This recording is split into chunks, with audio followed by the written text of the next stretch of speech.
నా పేరు ధన్విక్ తట్టవర్తి. మీరు చూస్తున్నారు ధన్వీస్ బ్లాగ్.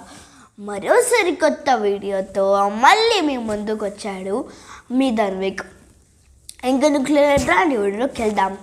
వీడియోలోకి వెళ్ళే ముందు అందరికీ ఎప్పటిలాగా ఒక చిన్న పొడుపు కదండి. అదేంటంటే నల్లని చెట్టు పైన నలుగురు దొంగలు. దీనికి ఆన్సర్ మీకు తెలియదా అనుకుంటున్నాను. ఒకవేళ మీకు కనుక తెలిస్తే ఇప్పుడే మన వీడియోని లైక్ చేసి కింద కామెంట్ సెక్షన్లో రాయండి. ఒకవేళ మీకు కనుక తెలియకపోతే మన ఛానల్ని సబ్స్క్రైబ్ చేసి మీ ఫ్రెండ్స్కి షేర్ చేసి అదేంటో తెలుసుకోండి. ఇంకా కథలోకి వెళ్తే ఈరోజు మనం చెప్పబోయి ఇంట్రెస్టింగ్ కథ ఏంటో తెలుసా? అదేంటో చమత్కారం. అనగనగా ఒక ఊరిలో ఇద్దరు వ్యాపారస్తులు ఉండేవారు. వాళ్ళిద్దరు స్నేహితులు ఎప్పుడూ అలా తిరుగుతూ ఉండేవారు. నడుచుకుంటూ తిరుగుతున్నారు. ఎందుకంటే అప్పట్లో వెహికల్స్ ఉండేవి కాదు కదా, అందుకనే ఆ ఇద్దరు వ్యాపారస్తులు నడుచుకుంటూ అలా ఊర్లో వెంబట అలా తిరుగుతూ ఉన్నారు. అయితే ఒక ఊరు వచ్చాక వాళ్ళకి బాగా ఆకలేసింది. బాగా ఆకలేసరికి అక్కడేమన్నా ఫుడ్ పెట్టే సత్రం ఏమైనా ఉందా అని చెప్పి అలా వెతుకుతూ వెళ్తే ఒక సత్రం దొరికింది. దాంట్లో కూర్చుని తినడానికి రెడీగా ఉన్నారు. అక్కడ వంటలు చేసే బామ్మ ఏంటి టైంలో వచ్చారు అని అనుకోకుండా ప్రేమతో వంట చేసి పెట్టింది. వేడివేడిగా అన్నం, పులుసు, సాంబార్, చారుతో హాయిగా కడుపు నిండుగా తిన్నారు.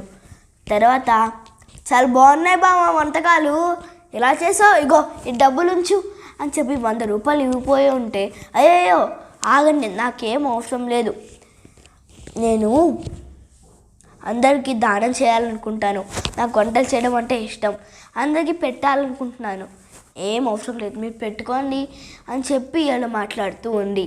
కొంచెం వాళ్ళు మాట్లాడేసరికి మాట వరుసలో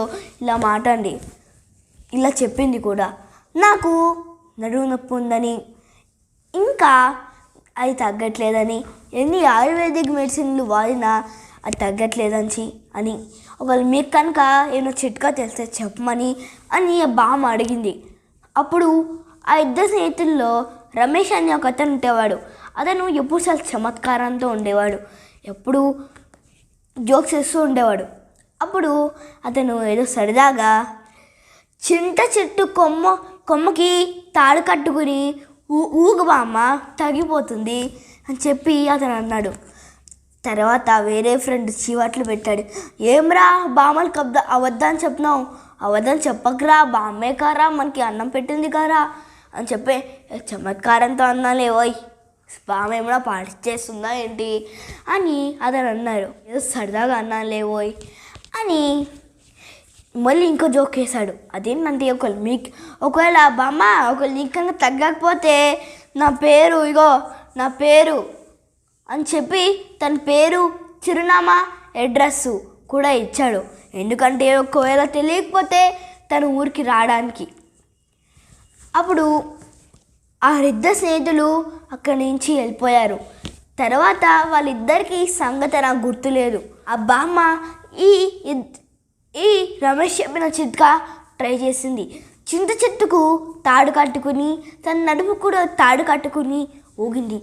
ఊగేసరికి బామ్మ కింద పడింది, నడుము విరిగింది. ఆఖరికి ఆ సత్రం మొత్తం క్లోజ్ చేయాల్సి వచ్చింది.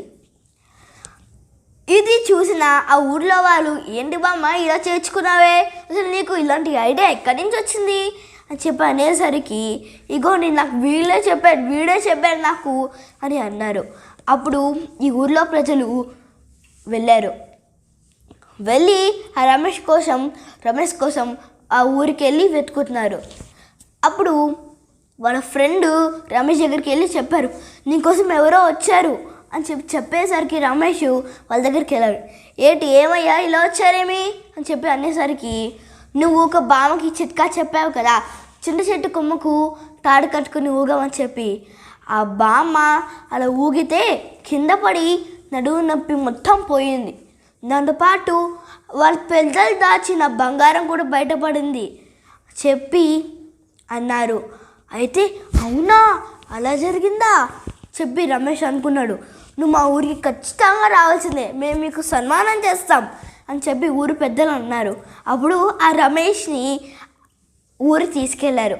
తర్వాత ఒక కుర్చీలో కూర్చోబెట్టి ఊరు పెద్దలందరూ కర్రలు తీసుకుని అతన్ని కొట్టడం మొదలుపెట్టారు. ఏమ్రా బామ్మగే చెప్తావురా, ఇప్పుడు చూడు ఎప్పుడు మనకి మంచిగా ఫుడ్ పెడితే సత్రం మొత్తం క్లోజ్ అయిపోయింది అని చెప్పి అతన్ని తిట్టి పంపించారు. తర్వాత రమేష్కి తెలిసింది ఊరికే జోక్స్ వేయకూడదు, అది మంచి సమయంలోనే వేయాలి. ఈ స్టోరీలో మొదలైనట్టు తెలుసా, అది ఏంటంటే మనం ఎప్పుడు జోక్స్ ఎప్పుడు పడితే అప్పుడు వేయకూడదు, ఇప్పుడు మంచి సమయంలోనే వేయాలి. ఇక్కడ చూశారు కదా రమేష్ ఎలా అయిందో. రమేష్కి ఊరు పెద్దలు సన్మానం చేస్తానని చెప్పి ఇది చిత్తుగా బాధేశారు. ఈ వీడియో కనుక మీకు నచ్చినట్టయితే లైక్, షేర్, సబ్స్క్రైబ్, నచ్చకపోతే అన్లైక్ చేయండి. ఇలాంటి వీడియోస్ కోసం చూస్తూనే మా ఛానల్ ధన్వీస్ బ్లాగ్ మా telugustories.net. దీంట్లో పెద్దవాళ్ళకి చిన్నవాళ్ళకి కావాల్సిన కథలన్నీ దొరుకుతాయి. This video sponsored by telugustories.net. ఆగండి, ఫస్ట్లో చెప్పిన పొడవు కథ గుర్తుంది కదా, దానికి మాత్రం ఆన్సర్ రాయడం మాత్రం మర్చిపోకండి. Signing off your Dhanvik.